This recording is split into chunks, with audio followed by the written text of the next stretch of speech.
যুৱকজনৰ মোবাইলত আহিল এটা মেছেজ। সিট বেল্ট পৰিধান নকৰা আৰু নো পাৰ্কিঙত গাড়ী ৰখোৱাৰ বাবে আৰক্ষীয়ে কাটিলে ৩,০০০ টকাৰ জৰিমনা। মেছেজটো দেখি চকু কপালত উঠিল যুৱকজনৰ, কাৰণ যুৱকজনে যিখন বাহনত যোৱাৰ সময়ত সিট বেল্ট পৰিধান কৰা নাছিল সেইখন আছিল এখন বাইক। ঘটনাটো তামোলপুৰৰ ৰঞ্জন পাঠক নামৰ যুৱকগৰাকীৰ AS01DV0631 নম্বৰৰ প্লেটিনা 100 বাহনখনত সিট বেল্ট আৰু নো পাৰ্কিঙত ৰখাৰ বাবে আৰক্ষীয়ে বিহিলে জৰিমনা। দুচকীয়া বাহনখনত সিট বেল্ট পৰিধান নকৰাৰ বাবে কোকৰাঝাৰ আৰক্ষীয়ে জৰিমনা ভৰোৱাক লৈ আচৰিত হৈছে যুৱকজন। কালি সন্ধিয়া মোটামুটি আপোনাৰ 6 বজাৰ আগে এটা মেছেজ আহিলে মোবাইলত মেছেজটো চালোঁ। মোৰ এই প্লেটিনা গাড়ীখনৰ এগেইনষ্টত এটা ফাইন আহিছে।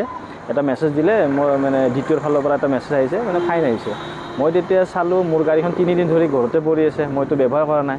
লগে লগে মই মেছেজটো লৈ কিনে লোকেল থানালৈকে গুচি গ'লোঁ। অফিচাৰক খবৰটো ল'লোঁ, মোৰ এনেকুৱা এটা ফাইন কাটিছে, কি কাৰণত কাটিছে এইটো সুধিলোঁ। তাৰপিছত ছাৰেও ছাৰে চাই কিনে ক'লে ক'ত কাটিছে, আমাৰতো পাৰ্টি যোৱা নাই, এনেকৈ ক'লে ছাৰে। তাৰপিছত মই কি কৰিলোঁ, হয় নেকি, তেতিয়া এপছত মই আৰু লোকেলৰ পৰা এটা এপছত চালোঁ, তাতে গম পালোঁ ৩,০০০ টকা ফাইন কাটিছে কোকৰাঝাৰত সিট বেল্ট নামাৰা আৰু নো পাৰ্কিঙত ৰখাৰ কাৰণে। আৰু বাইক এখন গাড়ীত মই সিট বেল্ট কেনেকৈ মাৰিম, বা কোকৰাঝাৰলৈকে মই গৈ কিনে লগে লগে মই মেছেজটো পোৱাৰ 10-15 মিনিটতে মই থানাত খবৰ ল'লোঁ, তেওঁলোকে ফাইন কটা নাই। তাৰপিছত গম পোৱাত মোৰ বেয়া লাগিছে, কাৰণ বাইক এখনৰ কাৰণে মই যদি ৩,০০০ টকা ফাইন কাটিব লাগে, কি কাৰণত ফাইন কাটিব লাগে।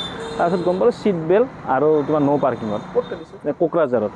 কোকৰাঝাৰত মানে নো পাৰ্কিঙত ৰাখিছিলোঁ গাড়ীখন, তাতে সিট বেল্ট মাৰা নাছিলোঁ আৰু নো পাৰ্কিঙত থোৱাৰ কাৰণে ফাইন কাটিছে ৩,০০০ টকা। মইতো যোৱা নাই, মই গৈয়ে পোৱা নাই, মোটামুটি আজি 1 বছৰ হ'ল মই যোৱা নাই। আৰু প্ৰায় প্লেটিনা গাড়ীখন লৈ মই কোকৰাঝাৰ কেনেকৈ যাম। এতিয়া মই এটাই চৰকাৰক অনুৰোধ কৰিছোঁ, মোৰ এই যে ফাইনটো মিছা কাৰণত দিলে, মই গাড়ীখন 3 দিন ধৰি গাড়ী চলোৱা নাই, আৰু বাইক এখনত সিট বেল্ট কেনেকৈ মাৰিম, বাইক এখন সিট বেল্ট মাৰিব পাৰিম নেকি, এইটোতো আজি প্ৰথম শুনিলোঁ, মই যোৱাকালি প্ৰথম শুনিছোঁ। এইটোৱে আৰু উচিত তদন্ত হ'ব লাগে, সেয়াই আৰু।